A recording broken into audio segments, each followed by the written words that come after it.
Hello నమస్తే, welcome to reality check.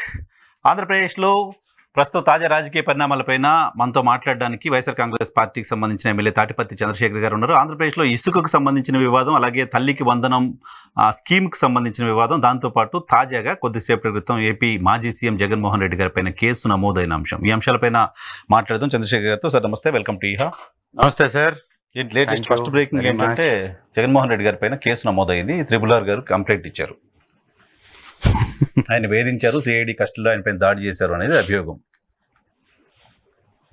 Sir 2014 నుంచి ఈ రోజు వరకు చంద్రబాబు నాయుడు గారు చేసినటువంటి ఒక విష ప్రచారం, వారికి అనుకూలమైనటువంటి మీడియా వ్యవస్థలు చేసినటువంటి విష ప్రచారాన్ని నమ్మి ప్రజలు ఓట్లు వేశారు. చంద్రబాబు నాయుడు గారు వారి ప్రభుత్వం అధికారంలోకి వచ్చినటువంటి వెంటనే వారిచ్చినటువంటి హామీలన్నీ నెరవేరుస్తానని చెప్పారు. ఒక్క హామీ పెన్షన్ది తప్ప ఇప్పటి వరకు నెరవేర్చినటువంటి హామీ ఏమీ లేదు. వారు చేస్తున్నటువంటి గొడవలు కానీ, వారు సృష్టిస్తున్నటువంటి విధ్వంసం కానీ, వారి యొక్క మూకలు పెట్టరేగిపోతున్నటువంటి విధానంలో కానీ పెద్ద ఎత్తున వారిపై విమర్శలు వచ్చాయి, వ్యతిరేకత వచ్చింది రాష్ట్రంలో. ఈ వ్యతిరేక భావాన్ని బయట నుంచి తప్పించుకోవటానికి, బయటపడడానికి వైఎస్ఆర్ కాంగ్రెస్ పార్టీ ప్రభుత్వంలో గతంలో చాలా తప్పులు జరిగాయి, చాలా అన్యాయం జరిగింది అని గతంలో తనకి అలవాటు ఉన్నటువంటి విధంగానే 2014లో వచ్చినప్పుడు కూడా, మొట్టమొదటిసారి అధికారంలోకి వచ్చినప్పుడు కూడా శ్వేతపత్రాల పేరుతోటి తప్పుడు పత్రాలు ప్రజలకు చెప్పేటటువంటి ప్రయత్నం చేశారు. అదేవిధంగా ఈసారి కూడా అదే తప్పుడు విధానాన్ని వారు అవలంబిస్తున్నట్టుగా కూడా కనపడుతుంది. సూపర్ 6 అమలు చేయలేక కేసులు ఇవన్నీ ఆయన పెడుతున్నారు, అంతే కదా. అదే స్పష్టంగా కనపడుతుంది. ఎందుకంటే శ్వేతపత్రాలను విడుదల చేస్తున్నటువంటి వాటిలో వైఎస్ఆర్ కాంగ్రెస్ పార్టీ ప్రభుత్వం పెద్ద ఎత్తున అధికార దుర్వినియోగానికి పాల్పడ్డది, ప్రజాధనాన్ని లూటీ చేసిందని మాట్లాడారు. బెత్తం తీసుకొని టీచర్ లాగా వారు వివరిస్తున్నటువంటి విధానం కానీ, వారు వైఎస్ఆర్ కాంగ్రెస్ పార్టీ ప్రభుత్వం మీద చేస్తున్నటువంటి విమర్శలు కానీ అబద్ధమని నిన్న నిర్మలా సీతారామన్ గారు చెప్పినటువంటి ఆ యొక్క అప్పులు ఒకసారి గమనిస్తే, ఈ రాష్ట్రం యొక్క అప్పు టోటల్గా 4,42,442 కోట్లు. 442. దీనిలో తెలుగుదేశం పార్టీ 2014-19 పరిపాలించి దిగిపోయే కాలానికి ఉన్నటువంటి అప్పు 2,64,000 కోట్లు.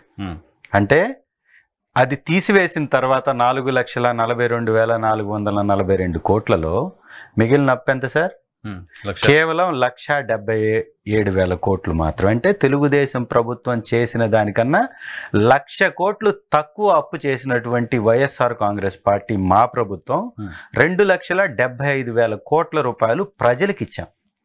1,00,000 కోట్లు అప్పు తక్కువ చేసి 2,72,000 కోట్లు ప్రజలకు అందించాం. దాంతోపాటుగా సంక్షేమంతో పాటు అభివృద్ధి కార్యక్రమాలని, పోర్టుల నిర్మాణం కానీ, మెడికల్ కాలేజీల నిర్మాణం కానీ, బిడ్డలకి ఇచ్చేటటువంటి అమ్మఒడి కానీ, ఇలాంటి కార్యక్రమం కొత్త వినూత్న పందాలో ఒక మంచి వ్యవస్థని, సచివాలయ వ్యవస్థను తీసుకొచ్చి ఉద్యోగాలు ఇచ్చి బిడ్డలకి అదనంగా 1,35,000 మంది కొత్తగా ఉద్యోగాలు ఇచ్చి, వారికి జీతాలు ఇచ్చి 2,65,000 మందికి వాలంటీర్లుగా నియమించి వారికి ఎంతో కొంత వారిని ఆదుకోవడానికి 5,000 వారికి ఇచ్చి, ఇంత డబ్బు ఇచ్చిన తర్వాత కూడా 2,72,000 కోట్ల రూపాయలని మేము ప్రజలకు అందించాం. మరి చంద్రబాబు నాయుడు గారు గతంలో 2014 నుంచి 19లో ఇవన్నీ ఇవ్వకుండానే వైఎస్ఆర్ కాంగ్రెస్ పార్టీ ప్రభుత్వం కంటే 1,00,000 కోట్లు ఎక్కువ అప్పు చేశాడు అంటే ఈ డబ్బంతా ఎవరు తినివేశారు? ఇప్పుడు ఆయన చేసిన అప్పైనా, మీరు చేసిన అప్పైనా కార్పొరేషన్స్ ద్వారా చేసిన రుణాలు కాకుండా ఉన్న అప్పు కేంద్రం చెప్పింది. ఆ అప్పు మళ్ళీ అడిషనల్ గా ఉంటుంది. అప్పుడు మీ కార్పొరేషన్ చేసేటటువంటి రుణాలకి బాధ్యత ఆ కార్పొరేషన్ తీసుకుంటుంది. ఆ కార్పొరేషన్ కి అంత చెల్లించేటటువంటి వెసులుబాటు ఉంటేనే అప్పుని కేటాయిస్తారు. సో దానికి ప్రభుత్వం బాధ్యత తీసుకుంటుంది, గ్యారంటీగా ఉంటుంది. అంతే తప్ప ప్రభుత్వం వాడుకున్నట్టు కాదు కదా అది. చంద్రబాబు నాయుడు గారు చెల్లించలేనప్పుడు ప్రభుత్వం చెల్లించాలిగా, చెల్లించగలిగితేనే వాళ్ళు ఇస్తారు. చెల్లించలేనప్పుడు ప్రభుత్వం ఖచ్చితంగా బాధ్యత తీసుకుంటుంది. ప్రభుత్వం చెల్లించాల్సినటువంటి బాధ్యత కలిగి ఉంటుంది. అది ఏ ప్రభుత్వానికైనా ఉంటుంది కదా, ఒక్క వైఎస్ఆర్ కాంగ్రెస్ పార్టీ ప్రభుత్వానికే ఉండదు కదా. ఇవాళ వచ్చినటువంటి ఒక 1 month పీరియడ్లోనే 7,000 కోట్లు అప్పు చేసినటువంటి ప్రభుత్వం తెలుగుదేశం పార్టీ ప్రభుత్వం. మరి చంద్రబాబు నాయుడు గారు అధికారంలోకి రావడానికి చెప్పినటువంటి మాటలేంటి? సంపదని సృష్టిస్తానని. ఎలా సృష్టిస్తారు? దానికి సంబంధించిన శ్వేతపత్రం విడుదల చేయొచ్చు కదా. ఈ కంపెనీని పెడతాను, ఈ కంపెనీ ద్వారా డబ్బు వస్తుంది, ఇన్ని రోజుల లోపల ఈ కంపెనీని కంప్లీట్ చేస్తాను, ఇంతమందికి ఉద్యోగాలు ఇస్తాం, ఇంత డబ్బు ఆల్రెడీ మేము సృష్టిస్తామని చెప్పాలి కదా. 1,00,000 కోట్లు ఆంధ్రప్రదేశ్కి పెట్టుబడులు తెచ్చామని తెలుగుదేశం పార్టీ చెప్తుంది. 25,000 కోట్లతో అమరావతి రింగ్ రోడ్ తెచ్చారు. సేమ్ టైం బీపీసీఎల్ కర్మాగారం 60,000 కోట్ల రూపాయల పైగా బీపీసీఎల్ వచ్చేస్తుందని చెప్తున్నారు. అంటే దాదాపు 80,000-90,000 కోట్ల రూపాయలు పెట్టుబడులు వచ్చినట్టే కదా. అదే సార్, 2014 నుంచి 19 వరకు కూడా లక్షల కంపెనీలు వచ్చేసాయి అన్నారు. వాళ్ళు ఏ కంపెనీలు వచ్చాయంటే కియా అని చెప్తారు.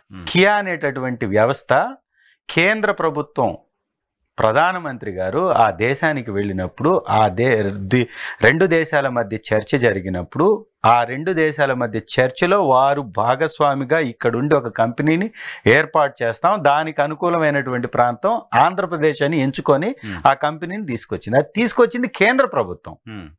దాన్ని వీరి ఖాతాలు వేసుకోవడం తప్ప ఈ లక్షల కంపెనీలు ఎక్కడికి పోయాయి? ఆ లక్షల కంపెనీలు పెట్టడం వలన వచ్చినటువంటి సంపద ఎవరి జేబుల్లోకి పోయింది? ఒకవేళ సంపద సృష్టించగలగడమే వారికి చేతనై ఉంటే ఆ సంపద ఇన్ని సంవత్సరాల పరిపాలనలో 14 సంవత్సరాల పరిపాలించినటువంటి చంద్రబాబు నాయుడు గారు ఎంత సంపదను సృష్టించారు? ఆ సంపద సృష్టించి ఉంటే 2,62,000 కోట్ల రూపాయల అప్పు వారి యొక్క పీరియడ్లో ఎందుకు చేయవలసి వచ్చింది? ఇది సమాధానం చెప్పాల్సినటువంటి అంశం. రెండవది, సంపద సృష్టించలేరు కాబట్టే అప్పు తెచ్చారు. చేయగలిగి తప్పెందుకు తెచ్చారు? రాగానే ఎట్లా సృష్టిస్తారు? అది టైం పడుతుంది కదా.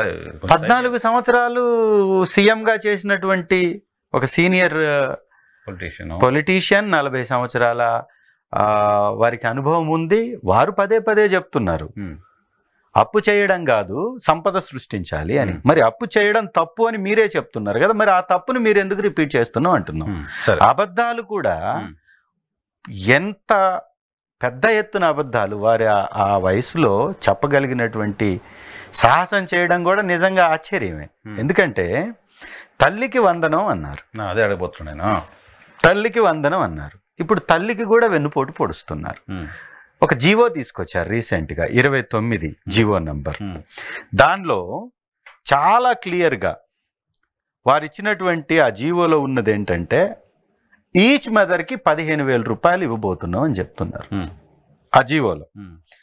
మీరు చెప్పింది ఏంటి సార్? నిమ్మకాయల రామానాయుడు గారు అయితే ప్రచారంలో ఒక ఇంటికి వెళ్ళేసి అక్కడ ఒక 5 మంది పిల్లలు ఉంటే నీకు 15, నీకు 15, నీకు 15, నీకు 15, నీకు 15 అన్నాడు. తర్వాత అక్కడ ఉన్నటువంటి 2 పెద్ద మహిళల్ని ఉద్దేశించి మీకు 18,000, మీకు 18,000 అన్నారు. ఏమైపోయాయి సార్? అకాడమిక్ ఇయర్ స్టార్ట్ అయిపోయింది, అడ్మిషన్స్ కంప్లీట్ అయిపోతున్నాయి, బిడ్డలు స్కూల్స్కి వెళ్ళాలి. ఈ రోజు వరకు రూపాయి కాగితం వారి అకౌంట్లోకి వేయకుండా ఇవాళ ఇచ్చినటువంటి జీవోలో మీరు ఈచ్ మదర్ అనేటటువంటి మాటని వాడారు అంటే మీరు ఒక తప్పుడు ఉద్దేశంతో కావాలని ఒక పద్ధతి ప్రకారం, ప్రణాళిక ప్రకారం జనాలని ప్రిపేర్ చేయడంలో భాగంగా ఆ జీవోని వదిలేరు. దాని మీద పెద్ద ఎత్తున ట్రోలింగ్స్ వచ్చాయి, పెద్ద ఎత్తున విమర్శలు వచ్చాయి, పెద్ద ఎత్తున వైఎస్ఆర్ కాంగ్రెస్ పార్టీ మా ద్వారా మేము ప్రజలకి ఎడ్యుకేట్ చేసేటటువంటి ప్రయత్నం చేశాం. ఇవాళ ట్విట్టర్లో వాళ్ళు ఏదో ఒక పోస్ట్ కూడా చేశారు, మేము రేపు ఇవ్వబోతున్నాం అన్నట్టుగా. ఇస్తే సంతోషమే. మీరు ఇవ్వాలి అనుకున్నటువంటి వాళ్ళు ఈ జీవోని ఎందుకు మీరు రిలీజ్ చేశారు? 17,000 మేము ఇస్తానన్నాం ఒక తల్లికి, కాదు మీకు అందరు తల్లులకి ఇస్తామని వారు చెప్పారు. చెప్పిన ప్రకారం ఇవ్వాలా లేదా? ఇవ్వకుండా ఈ జీవో సార్, ఇది జీవో సార్, జీవో కాపీ. ఈ జీవో కాపీలో చాలా స్పష్టంగా as a part of government assured flagship programme the government under Thalliki Vandanam scheme is providing financial assistance of ₹15,000 per annum to each mother. ఒక్కొక్క తల్లికి. ఈచ్ మదర్ అంటే ఒక్కొక్క తల్లేగా, ఒక తల్లికి ఒక బిడ్డకే అని కదా. ఒక తల్లికి 15,000 అంటే ఒక బిడ్డకే అని కదా. ఈ స్టూడెంట్ ఉండాలి కదా, ఎందుకు లేదు? ఇది తప్పు అయితే సవరిస్తూ వారు ఈ జీవోని క్యాన్సిల్ చేసి మరొక జీవోనన్నా ఇవ్వాలి, లేదా వాళ్ళు ఒక ప్రెస్ మీట్లన్నా దీన్ని డిక్లేర్ చేయాలి. అది చేయకపోగా ట్విట్టర్ వేదికగా, తెలుగుదేశం పార్టీ వేదికగా స్పందన లేదు. ప్రభుత్వ తెలుగుదేశం పార్టీ ట్విట్టర్ వేదికగా వారు చెప్పడం అంటే వారు చెప్పే మాటకి చేసే పనికి ఆలోచనలో లేదంటారా తెలుగుదేశం సార్? ఖచ్చితంగా ఇవ్వలేరు అంటున్నాం. ఖచ్చితంగా ఇవ్వలేరు అంటున్నాం. ఎందుకు ఇవ్వలేమంటున్నాం అంటే చంద్రబాబు నాయుడు గారు చెప్పారు, పవన్ కళ్యాణ్ గారు చెప్పారు, భారతీయ జనతా పార్టీకి సంబంధించిన నాయకులు చెప్పారు, అందరూ అన్ని మీటింగ్స్ లో చెప్తూ వచ్చారు. లోకేష్ గారు కూడా చెప్పారు, ఏకంగా 3 తల్లులకి 3 పిల్లలు ఉంటే 90,000 అని చెప్పారు. తప్పుగా చెప్పారో తెలియక చెప్పారో లెక్క వేసుకోకుండా చెప్పారో తెలియదు కానీ ఒక బిడ్డకి 15,000, 2 పిల్లలు ఉంటే 30,000, 3 పిల్లలు ఉంటే 90,000 అన్నది ట్రోల్ కూడా అయింది. మరి వారు చెప్పిందే కదా ఇదంతా కూడా. వాళ్ళు పవన్ కళ్యాణ్ గారు కూడా సమాధానం చెప్పాలా ప్రజలకి. మీరు చెప్పినటువంటి మాటలకి మీరు చేస్తున్నటువంటి పనులకి పొంతన లేదని ప్రజలు విస్తుపోతున్నారు. దానికి సమాధానం చెప్పవలసినటువంటి బాధ్యత చంద్రబాబు నాయుడు గారు చెప్తుంది. ఖజానా అంతా అస్తవ్యస్తం అయిపోయింది, అసలు ఎక్కడ అకౌంట్లో డబ్బులు లేవు, మొత్తం విధ్వంసం చేశారు, దీన్ని సరిదిద్దడానికి మాకు చాలా సమయం పడుతుంది అని చెప్తున్నారు. బహుశా సరిదిద్దడానికి ఇంకో ఏడాది పడుతుందేమో, నెక్స్ట్ ఇయర్ నుంచి ఇస్తారేమో. పోలవరం కట్టడానికేమో 4 సంవత్సరాలు పడుతుంది వారు చెప్పిన మాటల్లో, వారి మాటల్లో. ఎలక్షన్ ముందు హామీ ఇచ్చే ముందేమో 2 సంవత్సరాల్లో పోలవరాన్ని కంప్లీట్ చేస్తా ఉన్నారు. అంటే హామీ ఇచ్చే ముందు దాని గురించి మంచి చెడు ఆలోచించుకుంటారా, దాని వివరాలు తీసుకుంటారా, ఇచ్చిన తర్వాత అధికారంలోకి వచ్చిన తర్వాత దాన్ని మార్చుకునే ప్రయత్నం చేస్తారా? చాలా సింపుల్ సార్. చంద్రబాబు నాయుడు గారికి ముందు నుంచి ఉన్నటువంటి అలవాటు ఏంటంటే నిజాలు చెబితే అధికారంలోకి రాననేటటువంటి ఆలోచనలో వారు ఉంటారు ఎప్పుడు. అందుకే అబద్ధాలతోటి వారిచ్చేటటువంటి అసత్యపు హామీలతోటి అధికారంలోకి వస్తుంటారు. అదేవిధంగా 2024 ఎలక్షన్స్లో కూడా వారి ముందు 2 మార్గాలు ఉండినాయి. ఒకటి, నిజాయితీగా వారు చేసినటువంటి పరిపాలన గురించి చెప్పుకొని ఓట్లు అడగాలి. అడిగితే ఖచ్చితంగా ఓడిపోతాం కాబట్టి అబద్ధాలు చెప్పి అధికారంలోకి రావాలి. ఇది 2వ మార్గాన్ని ఎంచుకున్నారు. అబద్ధాలు చెప్పారు, అధికారంలోకి వచ్చారు. అధికారంలోకి వచ్చిన వెంటనే ప్రజల యొక్క దృష్టిని మరల్చే విధంగా దాడులు, భయపెట్టేటటువంటి ప్రయత్నం, మీడియా వ్యవస్థలు ఎవరన్నా మాట్లాడితే భయపెట్టేటటువంటి ప్రయత్నం, మీడియా వ్యవస్థల్లో మాట్లాడినటువంటి వారి మీద కేసులు పెట్టేటటువంటి ప్రయత్నం, ఏ ఛానల్స్ అయితే వాటిని ప్రసారం చేస్తాయో వాటిని ఆపివేసేటటువంటి ప్రయత్నం. రీసెంట్గా డెక్కన్ క్రానికల్ ఆఫీస్ మీద దాడి. ఎంత దుర్మార్గం!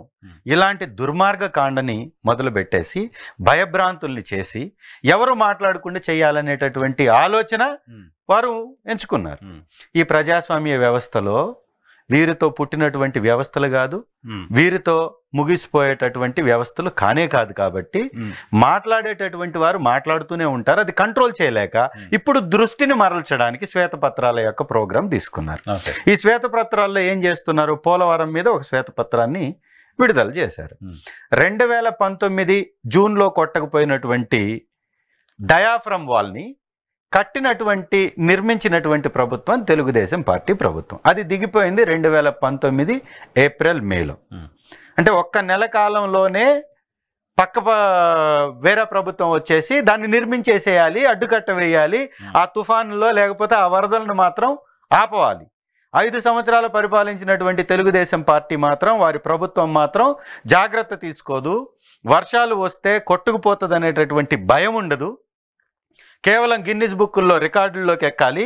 అత్యధికమైనటువంటి క్వాంటిటీలో అక్కడ నిర్మాణాలు చేపట్టాలి. ఆర్సీసీ కాంక్రీట్ వర్క్ చేపట్టాలి. పెద్ద ఎత్తున కాంక్రీట్ వర్క్ జరిగితే పెద్ద ఎత్తున డబ్బు సంపాదించుకునేటటువంటి వెసులుబాటు ఆ కాంట్రాక్టర్లకు ఉంటుంది. కాబట్టి ఆ పని చేయాలి తప్ప, ఆ పనే చేశారు తప్ప వాళ్ళు అందుకు అనుకూలంగా.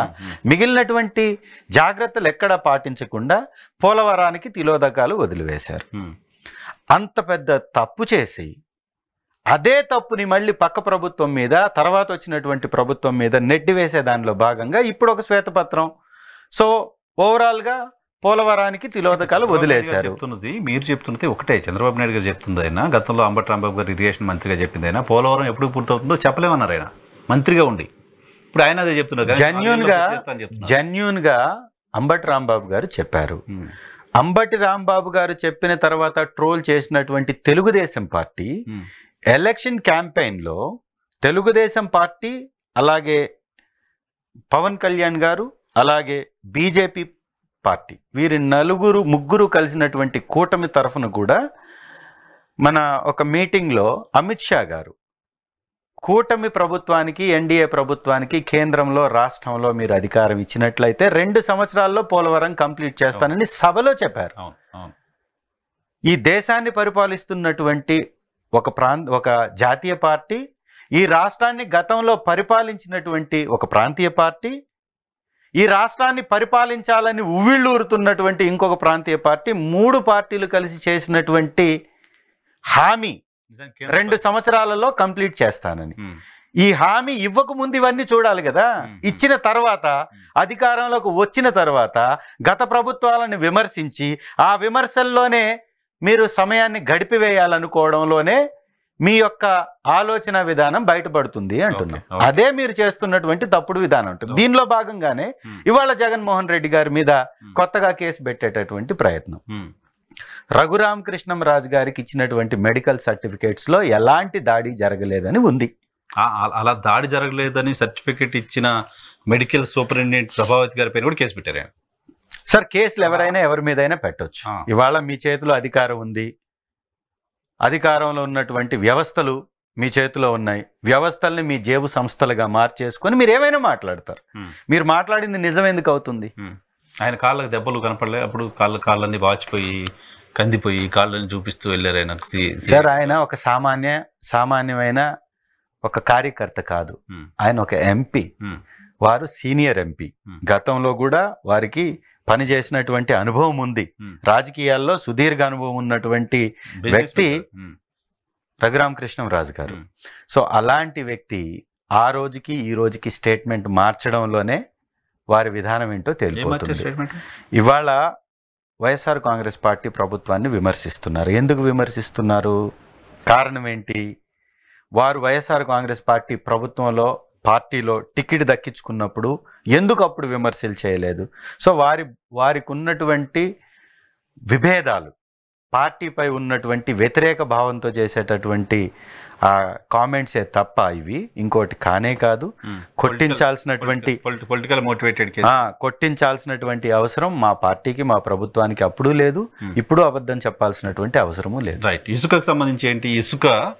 ఇసుక మాత్రమే కదా మేము ఫ్రీ ఇస్తా అన్నది. సీనరేజీ ఫ్రీ అని చెప్పలేదు, లోడింగ్ ఛార్జీలు ఫ్రీ అని చెప్పలేదు, ట్రాన్స్పోర్టేషన్ ఫ్రీ అని చెప్పలేదు. వాటిని వసూలు చేస్తుంటే ఎందుకు సర్కార్ పైన నెగిటివ్గా క్యాంపెయిన్ చేస్తున్నారు అనేది టీడీపీ అడుగుతున్న మాట. చంద్రబాబు నాయుడు గారు చెప్పినటువంటి బయటని ఒకసారి వినండి తమరు. చంద్రబాబు నాయుడు గారు చెప్పింది ఏంటి? ఇసుకని దోచేశారు. వైఎస్ఆర్ కాంగ్రెస్ పార్టీ ప్రభుత్వంలో ఇసుక ఎవరికి అందుబాటు లేదు, మేము కాని వస్తే ఇసుకని ఉచితంగా ఇస్తామంటున్నారు. మరి మీరు నిన్న రిలీజ్ చేసినటువంటి జీవోలో మీరు ఇచ్చింది ఏంటండి? ఉచితంగా ఇస్తున్నారా?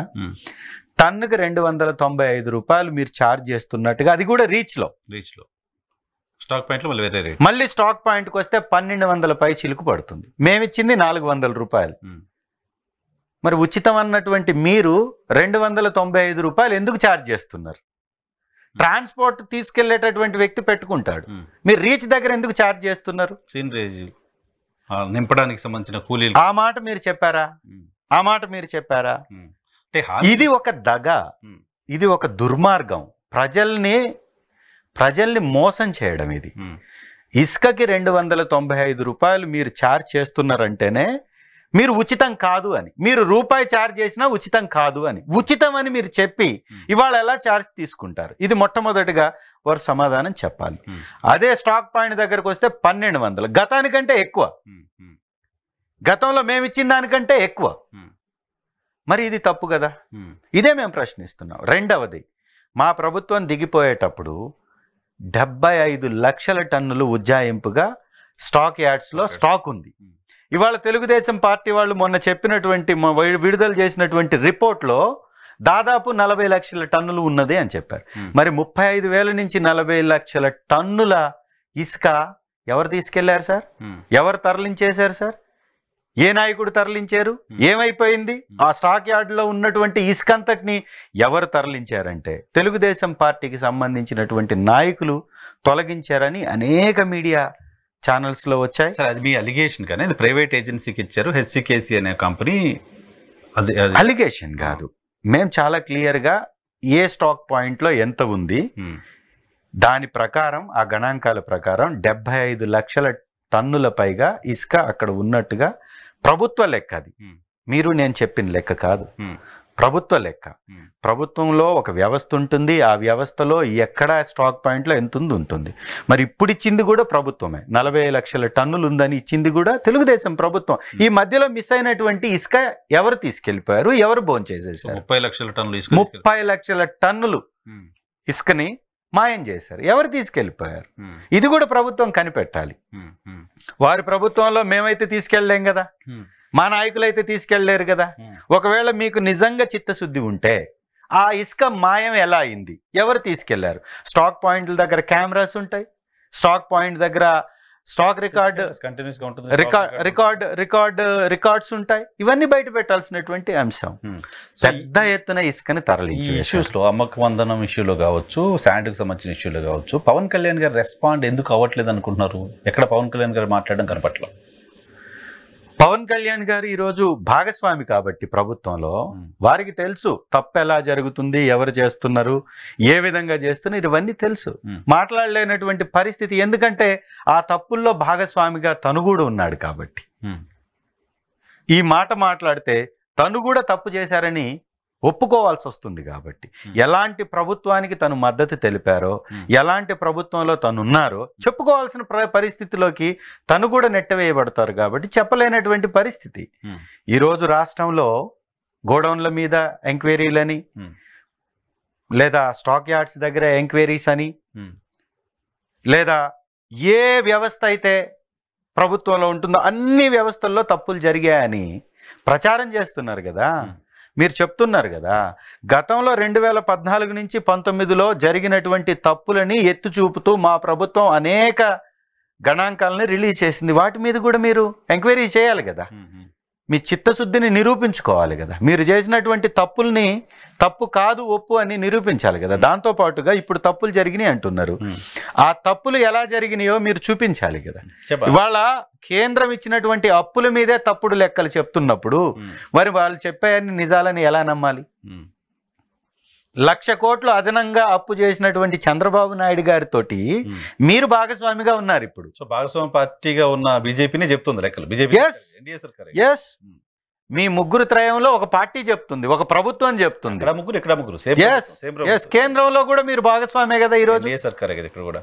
సో కాబట్టి ఇలాంటి అబద్ధాలు, ఇలాంటి అసత్యాలు, ఇలాంటి తప్పుడు కార్యక్రమాల వలన వాళ్ళు చిన్నబోతారు తప్ప వైఎస్ఆర్ కాంగ్రెస్ పార్టీ ఎదుగుతుంది. ఇంకా మేము చేసిన పరిపాలన మంచి అని ప్రజలకు అర్థం అవుతుంది. ఇప్పుడు ఇవాళ వాలంటరీ వ్యవస్థ ఏం చెప్పారు సార్? 10,000 రూపాయలు వాలంటీర్లకు ఇస్తామన్నారు. అతీగతి లేదు, వారిని పక్కన పెట్టేశారు. వారి మీద అనేక మాటలు. ఇవాళ వాలంటీర్లు అవసరం లేదని కొంతమంది అంటారు, రాజీనామా చేసినటువంటి వాళ్ళని తీసుకోమంటారు, రాజీనామా చేయకుండా ఉన్న వాళ్ళని తొలగిస్తామంటారు. ఇవన్నీ ఒక్కొక్కరు ఒక్కొక్క విధంగా. ప్రభుత్వంలో ఉన్నటువంటి పెద్దలే కావాలని ప్రజల్ని ప్రిపేర్ చేసేటటువంటి కార్యక్రమాలు. హామీలు అమలు చేయలేమనే. ఎస్, తల్లికి వందనం, తండ్రికి ఇంధనం, మద్యం. పోనీ మద్యంలో అయినా కానీ రేట్లు తగ్గిస్తామన్నారు, మంచి మద్యాన్ని ప్రవేశపెడతానన్నారు. బ్రాండ్స్ ఇంకా ఉన్నాయి సార్, అట్లాగే పాత బ్రాండ్స్ ఏం తీసేయలేదా? అన్నీ ఉంచుతున్నారు. చెప్పటానికి మాత్రమే వారి మాటలు, చేసేది మొత్తం పాత విధానాలు, మేము అవలంబించినటువంటి కార్యక్రమాలు, మేము తీసుకొచ్చినటువంటి వ్యవస్థల ద్వారా పని చేయించుకోవటాలు, ఇవి తప్ప వారు ఏం కొత్తగా చేస్తుంది ఏమి లేదు. ఇవాళ ఇసుకని మేము ఏదైతే ఒక మంచి విధానాన్ని తీసుకొచ్చాం అదే విధానాన్ని కొనసాగిస్తున్నారు. పేరుకు ఉచితం. ఉచితం ఎవరికంటే కేవలం తెలుగుదేశం పార్టీ నాయకులు అమ్ముకోవడానికి మాత్రమే ఉచితం. వారు వ్యాపారం చేసుకుంటారు, ప్రజలు మాత్రం కొనుక్కోవాలి. ఓకే, ఇప్పుడు ఈ శాంతి భద్రతలకు సంబంధించిన అంశాలు మీరు ఇంతకుముందు ఇంకా దాడులు ఇంకా అవుతున్నాయి, ఇంకా వైసీపీ నాయకులు కార్యకర్తలపైన దాడులు అవుతున్నాయి. ఏంటి ఆంధ్రప్రదేశ్లో శాంతి భద్రతలకు సంబంధించి అంత ఇబ్బందికరమైన పరిస్థితులు ఉన్నాయా? ప్రభుత్వం ఏర్పడక ముందు అప్పుడేదో కొన్ని గొడవలు జరిగాయి పొలిటికల్ గా. ఎన్నిగా సార్, ఒకటా రెండా? ఈ రాష్ట్రంలో మానభంగాలు పెరిగిపోయాయి. చూస్తుండగానే నెలలోనే అనేక ఉదాంతాలు బయటకు వస్తున్నాయి. గుంటూరులో ఒక కేసు, వైజాగ్లో ఒక కేసు, నందికొట్కూరులో ఒక కేసు. ఇవి ఎగ్జాంపుల్స్ మాత్రమే. బయటకు వచ్చేటటువంటి కేసులు మాత్రమే, తెలియకుండా అనేక కేసులు బయటకు వస్తున్నాయి. డెంగ్యూ విచ్చలవిడిగా డెంగ్యూ ప్రబలుతుంది. డయేరియా విపరీతంగా మరణాలు సంభవిస్తున్నాయి. దాంతో పాటుగా గొడవలు ఎక్కడ ఆగలేదు ఈ రోజు వరకు కూడా. పెద్ద ఎత్తున పెట్టరేగిపోతూ ఎక్కడికక్కడ ప్రశ్నించినటువంటి వాళ్ళ మీద దాడులు చేస్తూ తెలుగుదేశం పార్టీ తప్పు చేసింది అనడమే ఒక భూతంలాగా, ఒక తప్పులాగా మాట్లాడుతూ, వీరు మాత్రం సాక్షాత్ చంద్రబాబు నాయుడు గారు మాత్రం జగన్ గారిని ఒక చెప్పలేని పరుష పదజాలంతో భూస్థాపితం చేస్తామనడం, భూమి మీద లేకుండా చేస్తామనడం. ఎవరో అడిగారంట, వారే చెప్తున్నారు, ఎవరో అడిగారంట, సార్ మేము పెట్టుబడులు పెట్టడానికి రావడానికి సిద్ధంగా ఉన్నాం, కానీ రేపు మళ్ళీ ఇంకొకరు వచ్చి అడ్డుకుంటే ఎట్లా అంటే, ఆ అడ్డుకోకుండా వారిని భూమి మీద లేకుండా చేసేటటువంటి బాధ్యతని నేను వేరే వాళ్ళకి అప్పచెప్పానని చెప్తున్నారు వారు. అంటే ఏంటి అర్థం? దాని అర్థం ఏంటి సార్? వారే చెప్పాలి. వారి మాటల్లోనే భూస్థాపితం చేస్తామంటే దాని అర్థం ఏంటి? ఆ భూతాన్ని భూస్థాపితం చేస్తామంటే అర్థం ఏంటి? ఎవరు ఆ భూతం చెప్పండి మీరు? భూస్థాపితం అంటే ఏంటి? భూమి మీద లేకుండా చేస్తామనా? రాజకీయంగా అనే పదం ఉందా? రాజకీయం అనే పదం ఉందా? మాకు సంబంధించినటువంటి ఒక అధికార ప్రతినిధి నాగార్జున యాదవ్ గారు అలాంటి ఒక మాటని వాడితే, రాజకీయం అనే పదం లేకపోతే పెద్ద ఎత్తున ట్రోల్ చేశారు కదా. మరి సాక్షాత్తు ముఖ్యమంత్రి గారు ఇవాళ అలాంటి మాట మాట్లాడుతూ ఒక భూతంతో గౌరవ ముఖ్యమంత్రిగా, మాజీ ముఖ్యమంత్రిగా చేసినటువంటి వ్యక్తి మీద అలాంటి పరుష పదజాలాన్ని వాడుతూ అఫీషియల్ ప్రోగ్రామ్స్, శ్వేతపత్రాల విడుదల చేసే సందర్భంగా కూడా అలాంటి వ్యాఖ్యలు చేస్తున్నప్పుడు వాటిని మాత్రం ఈ మీడియా వ్యవస్థలు చూపించవు, రాయవు. ఏరన్న చిన్న మాట చంద్రబాబు నాయుడు గారిని మాట్లాడితే మాత్రం పెద్ద ఎత్తున వారి మీద క్రిమినల్ కేసులు అంటూ భయపెట్టేటటువంటి ప్రయత్నాలు చేస్తున్నారు. ఇది తప్పుడు విధానం, తప్పుడు సంకేతంగా ప్రజలు కూడా అర్థం చేసుకోవాలి. ప్రజలకి తెలుగుదేశం పార్టీ మీద ఉన్నటువంటి భ్రమలు మెల్లమెల్లగా తొలగిపోతున్నాయి. ఒక్కొక్క కార్యక్రమానికి సంబంధించి తెలుగుదేశం పార్టీ వారి యొక్క బుద్ధేందో, వారి యొక్క చిత్తశుద్ధి ఏందో నిరూపించుకుంటా పోతున్నారు. జనాలు రావాలిగా. ఇప్పుడు అమ్మకు వందనం, ముగ్గురు పిల్లలు ఉంటే ముగ్గురికి, ఇద్దరు ఉంటే ఇద్దరికి పడ ఇంకెప్పుడు ఇస్తారు సార్ మీరు ఎడ్యుకేషన్? మీ టైంలో ఎప్పుడు ఇచ్చేది? జూన్ 12కి ఇచ్చేవాళ్ళం కదా. జూన్ 12కి. ఎస్, ఈ రోజు వరకు అందరికి వచ్చేసేది డబ్బులు. ఈ రోజు జూలైకి వచ్చేసాం. 1 మంత్ అయిపోయింది, అడ్మిషన్స్ కంప్లీట్ అయిపోయాయి, అకాడమిక్ ఇయర్ స్టార్ట్ అయిపోయింది. ఇంకా మీరు ఇచ్చేది ఎప్పుడు? మీరు ఇప్పుడు ఇస్తే ఏం చేసుకోవాలి? మీరు ప్రైవేట్ స్కూల్స్ లోనో ఇంకొకటో జాయిన్ చేసుకోవాలనుకునే వాళ్ళకి కానీ, లేదా వారికి బుక్స్ కోసమో ఇంకొక దానికోసమో ఉపయోగించుకునే వాళ్ళు అనుకున్న వాళ్ళ కోసం కానీ మీరు తర్వాత ఇస్తే ఎలా ఉపయోగపడతాయి అవి? స్కూల్ పంపించేటప్పుడు కదా. మెరుగైన విద్య కోసం, మెరుగైనటువంటి వ్యవస్థ కోసం మీరు ఇవ్వాలనుకున్నప్పుడు ఆ ఎడ్యుకేషనల్ అకాడమిక్ ఇయర్ స్టార్టింగ్ ముందు కదా ఇవ్వాలి, తర్వాత ఇస్తే ఎలాగా? ఇది కూడా ఆలోచించుకోవాలి. ఓకే, రైట్, చూద్దాం. చివరిగా ఈ తిరుమలలో ఫ్రాంక్ వీడియోలు ఇష్యూ వచ్చిందా మీదక? క్యూ లైన్ లో ఫ్రాంక్ వీడియోలు చేస్తున్నారు, దాని మీద రెస్పాండ్ అవుతారా?